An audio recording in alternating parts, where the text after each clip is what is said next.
ਏਕ ਓੰਕਾਰ ਸਤਨਾਮ ਕਰਤਾ ਪੁਰਖ ਨਿਰਭਉ ਨਿਰਵੈਰ ਅਕਾਲ ਮੂਰਤ ਆਜੂਨੀ ਸਹਿਬੰਗ ਗੁਰ ਪ੍ਰਸਾਦ ਜਪ ਆਦ ਸਚ ਜੁਗਾਦ ਸਚ ਹੈ ਭੀ ਸਚ ਨਾਨਕ ਹੋਸੀ ਭੀ ਸਚ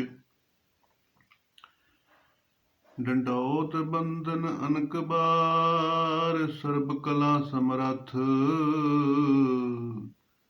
ਡੋਲਨ ਤੇ ਰਾਖੋ ਪ੍ਰਭੂ ਨਾਨਕ ਦੇ ਕਰ ਹੱਥ ਸਤਨਾਮ ਵਾਹਿਗੁਰੂ ਸਤਨਾਮ ਵਾਹਿਗੁਰੂ।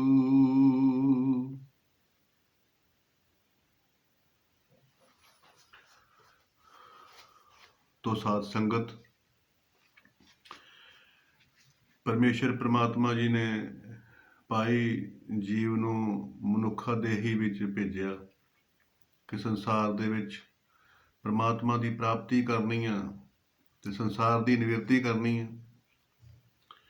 ਇਹੋ ਹੀ ਪ੍ਰਯੋਜਨ ਆ। ਮਾਨਸ ਜਨਮ ਕਾ ਇਹੀ ਲਾਹੋ। ਤੋ ਇਸੇ ਹੀ ਲਾਭ ਨੂੰ ਪ੍ਰਾਪਤ ਕਰਨ ਵਾਸਤੇ ਭਾਈ ਇਹ ਸੰਸਾਰ ਦੇ ਵਿੱਚ ਆਇਆ। ਸੁਆਮੀ ਕੋ ਗ੍ਰਹਿ ਜਿਉ ਸਦਾ ਸਵਾਨ ਤਜਤ ਨਹੀਂ ਨਿਤ ਨਾਨਕ ਇਹ ਬਿਦ ਹਰ ਭਜੋ ਇੱਕ ਮਨ ਹੋਏ ਇੱਕ ਚਿਤ। ਸਵਾਨ ਦੀ ਉਦਾਹਰਨ ਦਿੰਦੇ ਨੇ ਕਿ ਜਿਸ ਤਰ੍ਹਾਂ ਰੁੱਖੀ ਮਿਲ ਜੇ ਸੁੱਖੀ ਮਿਲ ਜੇ, ਉਹ ਭਾਈ ਗੇਟ ਨਹੀਂ ਛੱਡਦਾ। ਜਿਸ ਗੇਟ ਦੇ ਵਿੱਚ ਕੁੱਤਾ ਬਹਿ ਜਾਵੇ ਉਹ ਗੇਟ ਨੂੰ ਨਹੀਂ ਛੱਡਦਾ। ਇਸੇ ਤਰ੍ਹਾਂ ਹੀ ਭਾਈ ਤੂੰ ਵੀ ਸਿਦਕ ਦੇ ਨਾਲ ਅਕਾਲ ਪੁਰਖ ਵਾਹਿਗੁਰੂ ਪਰਮਾਤਮਾ ਜੀ ਤੇ ਭਰੋਸਾ ਰੱਖ। ਕਿਸੇ ਵੀ ਤਰ੍ਹਾਂ ਦੀ ਸਥਿਤੀ ਆਵੇ, ਸਭ ਸਥਿਤੀ ਦੇ ਵਿੱਚ ਸਮ ਰੱਖ ਔਰ ਹਮੇਸ਼ਾ ਹੀ ਸੰਸਾਰ ਦੀ ਪ੍ਰੀਖਿਆ, ਆਪਣੀ ਸਮੀਖਿਆ ਤੇ ਪ੍ਰਮਾਤਮਾ ਦੀ ਹਮੇਸ਼ਾ ਹੀ ਪ੍ਰਤੀਖਿਆ ਰੱਖੀ। ਤੋ ਪਰਮੇਸ਼ਰ ਪ੍ਰਮਾਤਮਾ ਜੀ ਕਹਿੰਦੇ ਨੇ ਕਿ ਭਗਤਾਂ ਕੀ ਚਾਲ ਨਿਰਾਲੀ, ਚਾਲਾ ਨਿਰਾਲੀ ਭਗਤਾਂ ਕੇਰੀ, ਬਿਖਮ ਮਾਰਗ ਚੱਲਣਾ ਲੱਭ ਲੋਭ ਤਜ ਅਹੰਕਾਰ, ਬਹੁਤਾ ਨਹੀਂ ਬੋਲਣਾ। ਤੋ ਸਾਧ ਸੰਗਤ, ਪਰਮੇਸ਼ਰ ਪ੍ਰਮਾਤਮਾ ਜੀ ਦੇ ਪਿਆਰੇ ਜਿਹੜੇ ਆ, ਉਹਨਾਂ ਦੀ ਭਾਈ ਜਿਹੜੀ ਚਾਲ ਹੁੰਦੀ ਆ, ਜਿਹੜੀ ਉਹਨਾਂ ਦੀ ਵਿਵਹਾਰ ਹੁੰਦਾ, ਉਹ ਨਿਰਾਲਾ ਹੁੰਦਾ। ਉਹਨਾਂ ਦੇ ਅੰਦਰ ਦਇਆ ਭਾਵ ਹੁੰਦਾ। ਤੋ ਇੱਕ ਮੁਖ ਤੋਂ ਬੋਲਣਾ ਇਹੋ ਹੀ ਬੋਲਣਾ ਨਹੀਂ ਹੁੰਦਾ।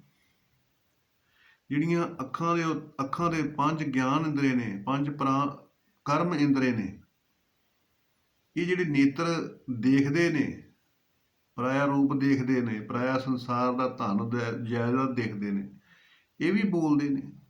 ਕੰਨਾਂ ਦੇ ਨਾਲ ਨਿੰਦਿਆ ਚੁਗਲੀ ਸੁਣਦੇ ਆ, ਇਹ ਕੰਨਾਂ ਦੇ ਬੋਲ ਨੇ। ਨਾਸਕਾਂ ਦੇ ਨਾਲ ਸੁਗੰਧੀ ਲੈਂਦੇ ਆ, ਇਹ ਵੀ ਭਾਈ ਬੋਲ ਨੇ। ਤੋ ਮਹਾਰਾਜ ਕਹਿੰਦੇ ਇਸੇ ਤਰ੍ਹਾਂ ਹੀ ਪਰਮਾਤਮਾ ਦੇ ਨਾਲ ਪ੍ਰੇਮ ਨਹੀਂ ਪੈਂਦਾ। ਜ਼ਿਆਦਾਤਰ ਜੀਵ ਦੀ ਉਹੀ ਸ਼ਿਕਾਇਤ ਹੁੰਦੀ ਹੈ ਕਿ ਸਿਮਰਨ ਕਰਦੇ ਆ, ਮਨ ਭਟਕਦਾ, ਮਾਲਾ ਫੇਰਦੇ ਆ, ਮਨ ਭਟਕਦਾ, ਯਾਤਰਾ ਤੇ ਜਾਂਦੇ ਆ, ਮਨ ਭਟਕਦਾ, ਸਮਾਧੀ ਵਿੱਚ ਬਹਿੰਦੇ ਆ ਤੇ ਮਨ ਭਟਕਦਾ। ਤੋ ਮਨ ਕੋਈ ਹੋਰ ਨਹੀਂ ਹੈਗਾ। ਮਨ ਇਹ ਜਿਹੜੇ ਗਿਆਨ ਇੰਦਰੇ ਨੇ, ਇਹਨਾਂ ਦਾ ਹੀ ਸੰਗ੍ਰਹਿ ਆ। ਤੋ ਇਸੇ ਕਰਕੇ ਮਹਾਰਾਜ ਕਹਿੰਦੇ ਨੇ ਕਿ ਜਿਹੜੇ ਪ੍ਰਮਾਤਮਾ ਦੇ ਪਿਆਰੇ ਹੁੰਦੇ, ਉਹਨਾਂ ਦੀ ਜਿਹੜੀ ਚਾਲ ਨਿਰਾਲੀ ਹੁੰਦੀ ਆ। ਉਹ ਸੰਜਮ ਦੇ ਨਾਲ ਪਰਮਾਤਮਾ ਦਾ ਦਿੱਤੇ ਹੋਏ ਗਿਆਨ ਇੰਦਰੀਆਂ ਦੀ ਵਰਤੋਂ ਕਰਦੇ ਆ। ਨਿਵੇ ਸੋ ਗੌਰ ਹੋਏ, ਉਹ ਨਿਵ ਕੇ ਰਹਿੰਦੇ ਨੇ। ਉਹ ਜ਼ਿਆਦਾ ਦੇਖਦੇ ਨਹੀਂ, ਉਹ ਸੰਸਾਰ ਦੀ ਆਵਾਜ਼ ਨੂੰ ਜ਼ਿਆਦਾ ਸੁਣਦੇ ਨਹੀਂ, ਨਾ ਹੀ ਉਹ ਜ਼ਿਆਦਾ ਸੁਗੰਧੀ ਲੈਂਦੇ ਨੇ, ਨਾ ਹੀ ਉਹ ਜ਼ਿਆਦਾ ਜ਼ਬਾਨ ਤੋਂ ਬੋਲਦੇ ਨੇ। ਇਸੇ ਕਰਕੇ ਹੀ ਉਹ ਇੱਕ ਤਪ ਹੋ ਜਾਂਦਾ, ਤੇ ਉਸ ਤਪ ਦੇ ਨਾਲ ਫਿਰ ਜਿਹੜਾ ਪੁੰਨ ਬਣਦਾ, ਉਹਦੇ ਨਾਲ ਹੀ ਫਿਰ ਮਨ ਨੂੰ ਸਕੂਨ ਆਉਂਦਾ, ਸ਼ਾਂਤੀ ਆਉਂਦੀ ਹੈ, ਅੰਦਰਲੀ ਦੁਨੀਆ ਦੇ ਵਿੱਚ ਉਹਨੂੰ ਟਿਕਾ ਆਉਂਦਾ। ਤੇ ਜੇ ਉਹ ਮਾਲਾ ਫੇਰੂਗਾ ਉੱਥੇ ਉਹਨੂੰ ਆਨੰਦ ਆਏਗਾ, ਕਿਉਂਕਿ ਕਿਉਂਕਿ ਭਟਕਣਾ ਹੀ ਨਹੀਂ ਹੈਗੀ, ਰਾਗ ਦਵੇਸ਼ ਹੀ ਨਹੀਂ ਹੈਗਾ, ਈਰਖਾ ਵਖੀਲੀ ਨਹੀਂ ਹੈਗੀ। ਤੋ ਇਸੇ ਹੀ ਕਰਕੇ ਪਰਮੇਸ਼ਰ ਪਰਮਾਤਮਾ ਜੀ ਮਹਾਰਾਜ ਕਹਿੰਦੇ ਨੇ ਕਿ ਬਹੁਤਾ ਬੋਲੇ ਝੱਖੜ ਹੋਏ, ਬਿਲ ਬੋਲੇ ਜਾਣੇ ਸਭ ਕੋਏ। ਤੋ ਹਮੇਸ਼ਾ ਹੀ ਕਈ ਵਾਰੀ ਮੁਖ ਤੋਂ ਚੁੱਪ ਰਹਿੰਦੇ ਨੇ, ਪਰ ਅੰਦਰ ਜਿਹੜਾ ਮਨੁੱਖ ਦੇ ਅੰਦਰ ਜਿਹੜਾ ਕ੍ਰੋਧ ਹੁੰਦਾ, ਉਹ ਬੋਲਣ ਦੇ ਨਾਲੋਂ ਵੀ ਜ਼ਿਆਦਾ ਦੁੱਖ ਦਿੰਦਾ। ਇਸੇ ਤਰ੍ਹਾਂ ਹੀ ਜਿਹੜੀ ਪੁਰਸ਼ ਦੀ ਕ੍ਰੋਧ ਅਗਨੀ ਹੁੰਦੀ ਆ ਔਰ ਇਸਤਰੀ ਦੀ ਜਿਹੜੀ ਕ੍ਰੋਧ ਅਗਨੀ ਹੁੰਦੀ ਆ, ਇਹਨਾਂ ਦੇ ਵਿੱਚ ਫਰਕ ਹੁੰਦਾ। ਪੁਰਸ਼ ਦੀ ਜਿਹੜੀ ਕ੍ਰੋਧ ਅਗਨੀ ਹੁੰਦੀ ਆ ਉਹ ਘਾਹ ਵਰਗੀ ਹੁੰਦੀ ਆ, ਇਸਤਰੀ ਦੀ ਜਿਹੜੀ ਕ੍ਰੋਧ ਅਗਨੀ ਹੁੰਦੀ ਆ ਉਹ ਗੋਹੇ ਦੀ ਪਾਥੀ ਵਰਗੀ ਹੁੰਦੀ। ਜਿਸ ਤਰ੍ਹਾਂ ਸੁੱਕੇ ਘਾਹ ਨੂੰ ਅੱਗ ਲਾਈਏ, ਉਹ ਯਕਦਮ ਮੱਚ ਜਾਂਦਾ, ਮੱਚ ਕੇ ਉਸ ਤੋਂ ਬਾਅਦ ਕੁਛ ਵੀ ਨਹੀਂ। ਤੇ ਜਿਹੜੀ ਪਾਥੀ ਹੁੰਦੀ ਆ ਉਹ ਬਲ ਵੀ ਜਾਂਦੀ ਆ, ਉਸ ਤੋਂ ਬਾਅਦ ਦਿਸਦੀ ਆ ਕਿ ਜਿਵੇਂ ਰਾਖ ਹੀ ਆ, ਸਵਾਹ ਹੀ ਆ, ਪਰ ਜਿਉਂ ਚਿਮਟੇ ਦੇ ਨਾਲ ਗੋਹੇ ਨੂੰ ਫੋਲੋ ਤੇ ਉਹਦੇ ਵਿੱਚੋਂ ਫਿਰ ਅੰਗਿਆਰੇ ਨਿਕਲਦੇ ਨੇ। ਇਸੇ ਤਰ੍ਹਾਂ ਹੀ ਜਿਹੜਾ ਪੁਰਸ਼ ਹੁੰਦਾ ਉਹ ਦੋ ਗੱਲਾਂ ਕਹਿ ਕੇ ਤੇ ਸ਼ਾਂਤ ਹੋ ਜਾਂਦਾ, ਤੇ ਇਸਤਰੀ ਬੋਲਦੀ ਨਹੀਂ, ਪਰ ਅੰਦਰੇ ਅੰਦਰੇ ਉਹ ਅਗਨੀ ਦੇ ਨਾਲ, ਤਪਸ਼ ਦੇ ਨਾਲ ਜ਼ਿਆਦਾ ਲੂਸਦੀ। ਤੋ ਮਹਾਰਾਜ ਕਹਿੰਦੇ ਇਹੋ ਹੀ ਉਹਦੇ ਭਟਕਾ ਦਾ ਕਾਰਨ ਹੈ। ਤੋ ਉਸ ਨੂੰ ਪਰਮੇਸ਼ਰ ਪਰਮਾਤਮਾ ਦੇ ਉੱਤੇ ਭਰੋਸਾ ਰੱਖਣਾ ਚਾਹੀਦਾ, ਸੰਜਮ ਰੱਖਣਾ ਚਾਹੀਦਾ, ਤਾਂ ਹੀ ਭਾਈ ਉਹ ਪਰਮੇਸ਼ਰ ਪਰਮਾਤਮਾ ਦੀ ਪ੍ਰਾਪਤੀ ਕਰ ਸਕਦੀ ਹੈ। ਕਿਉਂਕਿ ਇੱਕ ਵਾਰੀ ਇੱਕ ਗੁਰੂ ਜੀ ਆਏ ਪਿੰਡ ਦੇ ਵਿੱਚ ਕਥਾ ਸੁਣਾਉਣ ਵਾਸਤੇ, ਪਰਮਾਤਮਾ ਦੀ ਬਾਣੀ ਸੁਣਾਉਣ ਵਾਸਤੇ। ਸੰਗਤ ਬੜੀ ਇਕੱਠੀ ਹੋਈ ਤੇ ਜਦੋਂ ਕਥਾ ਸੁਣਾਉਣ ਲੱਗੇ, ਬਾਣੀ ਸੁਣਾਉਣ ਲੱਗੇ, ਤੇ ਗੁਰੂ ਜੀ ਸੰਗਤ ਨੂੰ ਕਹਿਣ ਲੱਗੇ ਕਿ ਕੋਈ ਬਾਣੀ ਬਾਰੇ ਪਤਾ? ਤੇ ਸੰਗਤ ਅੱਗਿਓਂ ਕਹਿਣ ਲੱਗੀ, ਹਾਂਜੀ ਮਹਾਰਾਜ ਜੀ ਸਭ ਕੁਝ ਹੀ ਪਤਾ। ਤੇ ਗੁਰੂ ਜੀ ਹੈਰਾਨ ਹੋ ਗਏ ਵੀ ਜੇ ਤੁਹਾਨੂੰ ਸਾਰਾ ਕੁਝ ਪਤਾ ਤੇ ਫਿਰ ਤੁਹਾਨੂੰ ਸੁਣਾਉਣ ਦਾ ਕੀ ਫਾਇਦਾ? ਉੱਠ ਕੇ ਚਲੇ ਗਏ। ਸੰਗਤ ਹੈਰਾਨ ਹੋ ਗਈ। ਫਿਰ ਮਗਰ ਗਏ, ਹੱਥ ਜੋੜੇ, ਬੇਨਤੀ ਕੀਤੀ, ਨਹੀਂ ਮਹਾਰਾਜ ਗਲਤੀ ਹੋ ਗਈ। ਫਿਰ ਗੁਰੂ ਜੀ ਨੂੰ ਲੈ ਕੇ ਆਏ। ਗੁਰੂ ਜੀ ਦੁਬਾਰਾ ਦੀਵਾਨ ਦੇ ਵਿੱਚ ਕਥਾ ਸੁਣਾਉਣ ਲੱਗੇ ਤੇ ਸਾਰੀ ਸੰਗਤ ਨੂੰ ਉਹਨਾਂ ਨੇ ਪੁੱਛਿਆ ਕਿ ਭਾਈ ਜਿਹੜੀ ਗੁਰਬਾਣੀ ਅਸੀਂ ਸੁਣਾਉਣ ਲੱਗੇ ਆ, ਇਹਦੇ ਬਾਰੇ ਤੁਹਾਨੂੰ ਪਰਮਾਤਮਾ ਬਾਰੇ ਕੋਈ ਜਾਣਕਾਰੀ ਆ? ਤਾਂ ਸਾਰੀ ਸੰਗਤ ਕਹਿੰਦੀ, ਨਹੀਂ ਮਹਾਰਾਜ ਜੀ ਸਾਨੂੰ ਕੋਈ ਪਤਾ ਨਹੀਂ। ਉਹ ਕਹਿਣ ਲੱਗੇ, ਹੈ ਫਿਰ ਤਾਂ ਤੁਸੀਂ ਪੱਥਰ ਆ, ਫਿਰ ਤਾਂ ਤੁਸੀਂ ਜੜ ਆ। ਜਦ ਤੁਹਾਨੂੰ ਕੁਝ ਪਤਾ ਹੀ ਨਹੀਂ ਹੈਗਾ ਪਰਮਾਤਮਾ ਦੇ ਬਾਰੇ ਤੇ ਤੁਹਾਨੂੰ ਸੁਣਾਉਣ ਦਾ ਕੀ ਫਾਇਦਾ? ਤੇ ਸੰਤ ਫਿਰ ਗੁਰੂ ਜੀ ਉੱਠ ਕੇ ਫਿਰ ਚਲੇ ਗਏ। ਉਹ ਸੰਗਤ ਫਿਰ ਹੈਰਾਨ ਹੋ ਗਈ, ਕੀ ਕਰੀਏ, ਬਹੁਤ ਔਖੇ ਫਸ ਗਏ ਆ। ਜੇਕਰ ਕਹਿੰਦੇ ਆ ਕਿ ਸਾਨੂੰ ਬਹੁਤ ਕੁਝ ਆਉਂਦਾ ਤਾਂ ਵੀ ਗੁਰੂ ਜੀ ਚਲੇ ਜਾਂਦੇ ਆ, ਤੇ ਜੇਕਰ ਅਸੀਂ ਆਖਿਆ ਸਾਨੂੰ ਕੁਝ ਆਉਂਦਾ ਹੀ ਨਹੀਂ ਹੈਗਾ, ਗੁਰੂ ਜੀ ਤਾਂ ਵੀ ਚਲੇ ਗਏ। ਹੁਣ ਅਸੀਂ ਕੀ ਕਰੀਏ? ਬਹੁਤ ਦੁਖੀ ਆ, ਨਿਰਾਸ਼ ਦੇਖੇ। ਜਦ ਨੂੰ ਇੱਕ ਸੰਤ ਜੀ ਆ ਗਏ। ਸੰਤ ਕਹਿਣ ਲੱਗੇ, ਭਾਈ ਸੰਗਤ ਨਿਰਾਸ਼ ਕਿਉਂ ਆ? ਸੰਗਤ ਨੇ ਆਖਿਆ ਕਿ ਮਹਾਰਾਜ ਇਸ ਤਰ੍ਹਾਂ ਅਸੀਂ ਜੋ ਵੀ ਕਹਿੰਦੇ ਆ ਉਲਟਾ ਹੀ ਹੁੰਦਾ। ਤਾਂ ਫਿਰ ਸੰਤ ਕਹਿਣ ਲੱਗੇ ਕਿ ਭਾਈ ਤੁਸੀਂ ਜੋ ਵੀ ਗੁਰੂ ਜੀ ਤੁਹਾਨੂੰ ਪੁੱਛਣ ਉਦੋਂ ਤੁਸੀਂ ਚੁੱਪ ਕਰ ਜਾਇਓ, ਹੱਥ ਜੋੜਿਓ ਤੇ ਚੁੱਪ ਕਰ ਜਾਇਓ।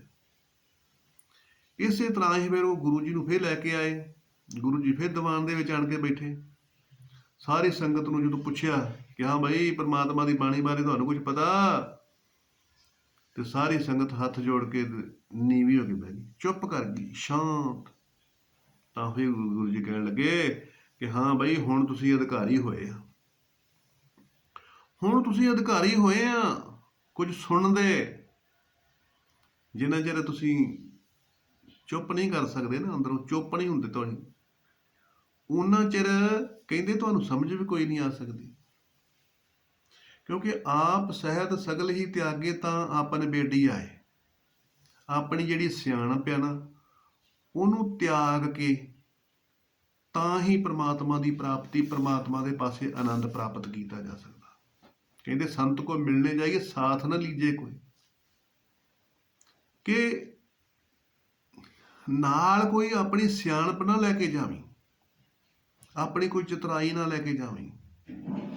ਜਿੰਨਾ ਸ਼ੁੱਧ ਹੋ ਕੇ ਜਾਵੇਂਗਾ, ਜਿੰਨਾ ਸੰਕਲਪ ਰਹਿਤ ਹੋ ਕੇ ਜਾਵੇਂਗਾ, ਜਿੰਨਾ ਤੂੰ ਨਿਮਾਣਾ ਹੋ ਕੇ ਜਾਏਗਾ, ਉਨਾ ਹੀ ਰਸ ਪ੍ਰਾਪਤ ਕਰੇਗਾ।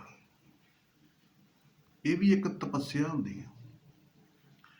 ਤੋ ਫਿਰ ਮਹਾਂਪੁਰਖ ਪਰਮੇਸ਼ਰ ਪ੍ਰਮਾਤਮਾ ਜੀ ਦੀ ਫਿਰ ਉਹ ਬਾਣੀ ਸੁਣੋ ਕਿ ਹਾਂ ਭਾਈ, ਹੁਣ ਤੁਸੀਂ ਪਰਮੇਸ਼ਰ ਪ੍ਰਮਾਤਮਾ ਜੀ ਦੇ ਪਿਆਰ ਦੇ ਵਿੱਚ ਆ। ਹੁਣ ਤੁਸੀਂ ਉਸ ਪ੍ਰਮਾਤਮਾ ਨੂੰ ਪ੍ਰਾਪਤ ਕਰ ਸਕਦੇ ਹੋ।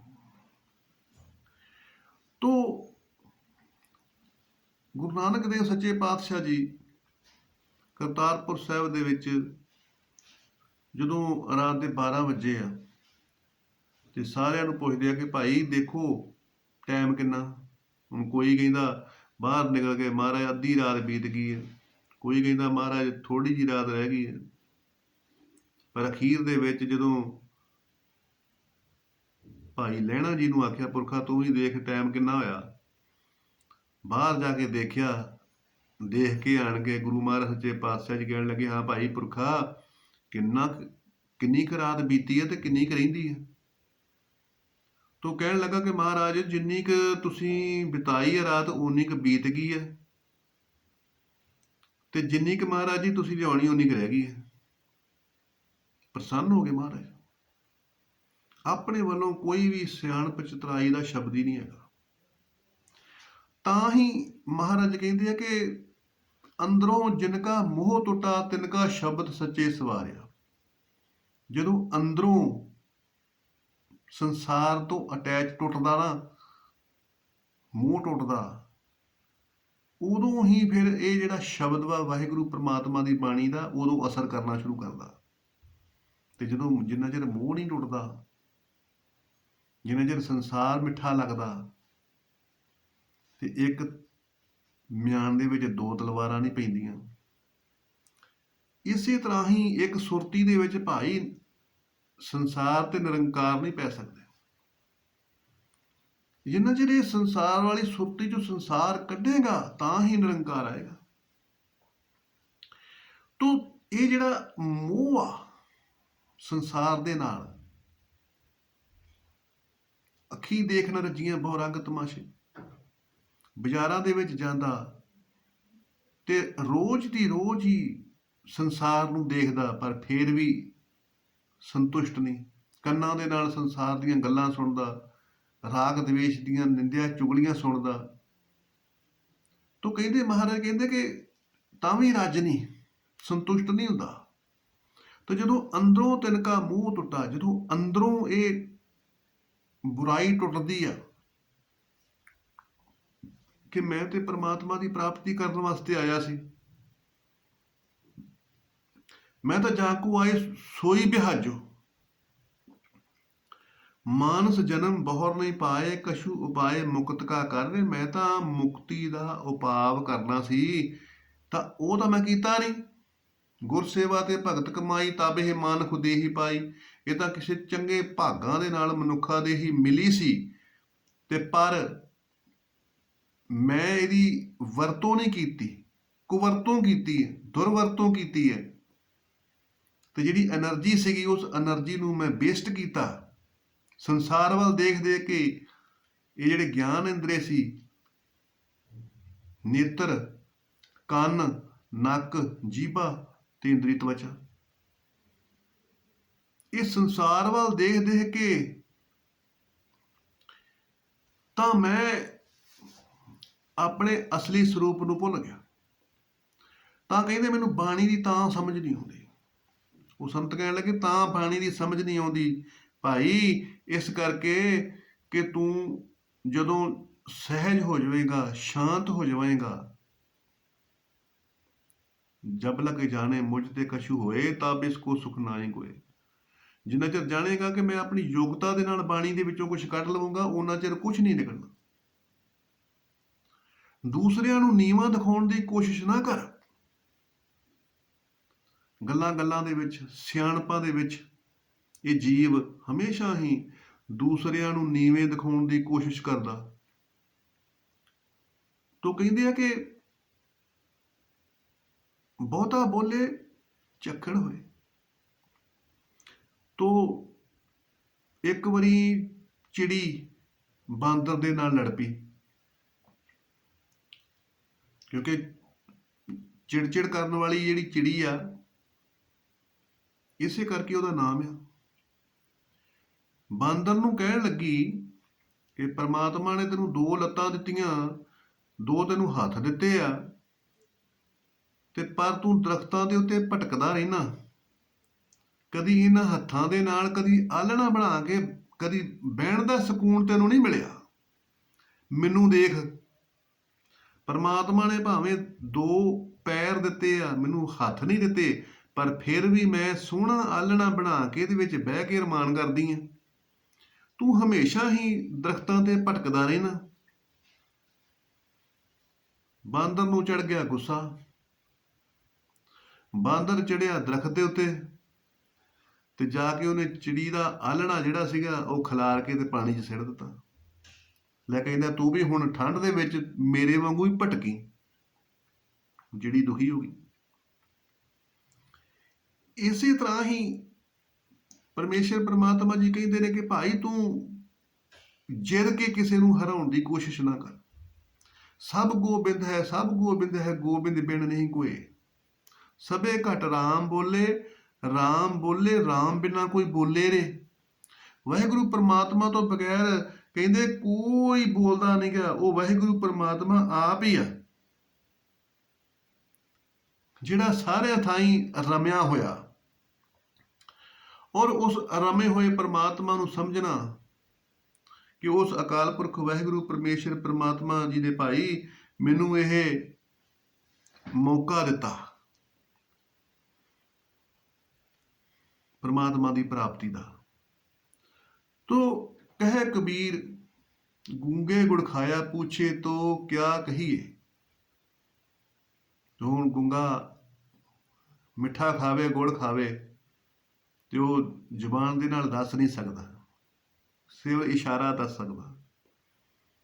ਇਸੇ ਤਰ੍ਹਾਂ ਹੀ ਅਕਾਲ ਪੁਰਖ ਵਾਹਿਗੁਰੂ ਪਰਮੇਸ਼ਰ ਪਰਮਾਤਮਾ ਦੀ ਪ੍ਰਾਪਤੀ ਉਹ ਵੀ ਅਨੁਭਵ ਦੇ ਵਿੱਚ ਹੀ ਮਹਿਸੂਸ ਕੀਤੀ ਜਾ ਸਕਦੀ ਹੈ, ਨਾ ਕਿ ਬੋਲਾਂ ਦੇ ਨਾਲ ਦੱਸੀ ਜਾ ਸਕਦੀ। ਤੋ ਜਦੋਂ ਮਹਾਰਾਜ ਪਰਮੇਸ਼ਰ ਪਰਮਾਤਮਾ ਜੀ ਦੇ ਨਾਲ ਪ੍ਰੇਮ ਆ, ਬਾਣੀ ਦੇ ਵਿੱਚੋਂ ਕੁਝ ਪ੍ਰਾਪਤ ਕਰਨਾ, ਸਤਸੰਗ ਦੇ ਵਿੱਚੋਂ ਕੁਝ ਪ੍ਰਾਪਤ ਕਰਨਾ, ਤੇ ਫਿਰ ਭਾਈ ਮਹਾਰਾਜ ਕਹਿੰਦੇ ਆ ਕਿ ਤੂੰ ਧੂੜੀ ਹੋ ਜਾਵੀਂ, ਹੋਏ ਸਰਬ ਕੀ ਰੇਨ। ਮਹਾਰਾਜ ਸੱਚੇ ਪਾਤਸ਼ਾਹ ਅਕਾਲ ਪੁਰਖ ਵਾਹਿਗੁਰੂ ਪਰਮਾਤਮਾ ਜੀ ਇਹੋ ਹੀ ਸੱਚੇ ਪਾਤਸ਼ਾਹ ਉਪਦੇਸ਼ ਕਰਦੇ ਆ ਕਿ ਮਨੁੱਖਾ ਦੇਹੀ ਦੇ ਵਿੱਚ ਤੂੰ ਤਾਂ ਹੀ ਗੁਰਬਾਣੀ ਤੋਂ ਫਾਇਦਾ ਲੈ ਸਕਦਾ, ਸਤਸੰਗ ਤੋਂ ਫਾਇਦਾ ਲੈ ਸਕਦਾ, ਯਾਤਰਾ ਤੋਂ ਫਾਇਦਾ ਲੈ ਸਕਦਾ, ਮਾਲਾ ਤੋਂ ਫਾਇਦਾ ਲੈ ਸਕਦਾ, ਪਾਠ ਤੋਂ ਫਾਇਦਾ ਲੈ ਸਕਦਾ, ਜੇਕਰ ਤੂੰ ਆਪਣੇ ਗਿਆਨ ਇੰਦਰੇ, 5 ਗਿਆਨ ਇੰਦਰੇ ਤੇ 5 ਕਰਮ ਇੰਦਰੇ, ਇਹਨਾਂ ਨੂੰ ਤੂੰ ਸੰਜਮ ਦੇ ਵਿੱਚ ਰੱਖ ਲਿਆ। ਜਿੰਨਾ ਸੰਜਮ 'ਚ ਰੱਖੇਗਾ ਉਨਾ ਹੀ ਇਹਨਾਂ ਦੀ એનર્ਜੀ ਬਚੇਗੀ ਔਰ ਉਹ ਅੰਦਰ ਇੱਕ ਆਤਮਿਕ ਸ਼ਕਤੀ ਬਣੇਗੀ। ਔਰ ਉਹੀ ਆਤਮਿਕ ਸ਼ਕਤੀ ਜਿਹੜੀ ਹੈਗੀ ਆ ਉਹੀ ਪੁੰਨ ਬਣ ਕੇ ਸਕੂਨ ਬਣੇਗੀ ਔਰ ਤੈਨੂੰ ਨਾਮ ਦੇ ਵਿੱਚ ਚਿੱਤ ਲਾਏਗੀ, ਤੈਨੂੰ ਬਾਣੀ ਦੇ ਵਿੱਚ ਚਿੱਤ ਲਾਏਗੀ ਤੇ ਅਸਲੀ ਮਾਰਗ ਦੇ ਵਿੱਚ ਪਰਮੇਸ਼ਰ ਪਰਮਾਤਮਾ ਨੂੰ ਪ੍ਰਵਰਤ ਕਰੇਗੀ। ਪਰਮਾਤਮਾ ਦੇ ਮਾਰਗ ਦੇ ਉੱਤੇ ਜਿਹੇ ਮਾਰਗ ਕਿ ਗਨੇ ਜਾਏ ਨਾ ਕੋਸਾ, ਤਾਂ ਹਰ ਕਾ ਨਾਮ ਊਹ ਸੰਗ ਤੋਸਾ। ਲੰਮੀ ਦੂਰੀ ਤੇ ਜਾਣਾ ਹੋਵੇ ਤੇ ਸੁੰਦਰ ਭੋਜਨ ਬਣਾ ਕੇ ਜਿਵੇਂ ਜੀਵ ਆਪਣੇ ਨਾਲ ਰੱਖ ਲੈਂਦਾ ਕਿ ਚਲੋ ਰਸਤੇ ਦੇ ਵਿੱਚ ਖਾਵਾਂਗੇ, ਇਸੇ ਤਰ੍ਹਾਂ ਹੀ ਇਹ ਜਿਹੜਾ ਸੰਜਮ ਹੁੰਦਾ ਇਹ ਵੀ ਭੋਜਨ ਹੁੰਦਾ। ਔਰ ਜਿੰਨਾ ਬਚਾ ਕੇ ਰੱਖੇਗਾ ਤੂੰ ਆਪਣੀ ਇਸ એનર્ਜੀ ਨੂੰ, ਇਹਨਾਂ ਗਿਆਨ ਇੰਦਰੀਆਂ ਨੂੰ ਇਕਾਗਰ ਕਰਕੇ ਰੱਖੇਗਾ, ਸੰਜਮ ਕਰਕੇ ਰੱਖੇਗਾ, ਉਨਾ ਹੀ ਅੰਦਰ ਆਤਮਿਕ ਊਰਜਾ ਬਣੇਗੀ ਔਰ ਇਹ ਧਰਮ ਦੀ ਯਾਤਰਾ ਦੇ ਵਿੱਚ ਇਹ ਸਹਾਈ ਹੋਵੇਗੀ, ਸ਼ਾਂਤੀ ਦੇਵੇਗੀ, ਇਕਾਗਰਤਾ ਦੇਵੇਗੀ ਔਰ ਤੂੰ ਆਪਣੇ ਮਿੱਥੇ ਟੀਚੇ ਦੇ ਉੱਤੇ ਪ੍ਰਾਪਤ ਹੋਵੇਗਾ। ਤੋ ਇੱਕ ਚੁੱਪ ਤੇ 100 ਸੁਖ। ਇਸ ਕਰਕੇ ਮਹਾਰਾਜ ਉਪਦੇਸ਼ ਕਰਦੇ ਆ ਕਿ ਭਾਈ ਆਪ ਸਹਿਤ ਸਗਲ ਹੀ ਤਿਆਗੇ, ਤਾਂ ਆਪਨ ਬੇਡੀ ਆਏ। ਆਪਣਾ ਆਪ ਸਹਿਤ ਕਿ ਮੈਨੂੰ ਕੁਛ ਨਹੀਂ ਆਉਂਦਾ, ਨਿਮਾਣਾ ਹੋ ਕੇ ਸਤਸੰਗ ਸੁਣ, ਬਾਣੀ ਸੁਣ, ਸ਼ਬਦ ਦਾ ਅਭਿਆਸ ਕਰ, ਮਾਲਾ ਫੇਰ, ਪਾਠ ਕਰ, ਇਹਨਾਂ ਗਿਆਨ ਇੰਦਰੀਆਂ ਦਾ ਸੰਜਮ ਰੱਖ ਕੇ ਫਿਰ ਅੰਦਰਲੀ ਦੁਨੀਆ ਖੁੱਲੂਗੀ। ਜਦੋਂ ਅੰਦਰਲੀ ਦੁਨੀਆ ਖੁੱਲੇਗੀ ਤੇ ਸੁਰਤੀ 10ਵੇਂ ਦੁਆਰ ਵਾਲੇ ਪਾਸੇ ਨੂੰ ਜਾਏਗੀ। 10ਵੇਂ ਦੁਆਰ ਵਾਲੇ ਪਾਸੇ ਨੂੰ ਸੁਰਤੀ ਜਾਏਗੀ ਤੇ ਭਾਈ ਉੱਥੇ ਫਿਰ ਮੱਤ ਵਿੱਚ ਰਤਨ ਜਵਾਹਰ ਮਾਣਿਕ ਰੂਪੀ ਉੱਥੇ ਤੈਨੂੰ ਆਨੰਦ ਖੇੜਾ ਆਏਗਾ।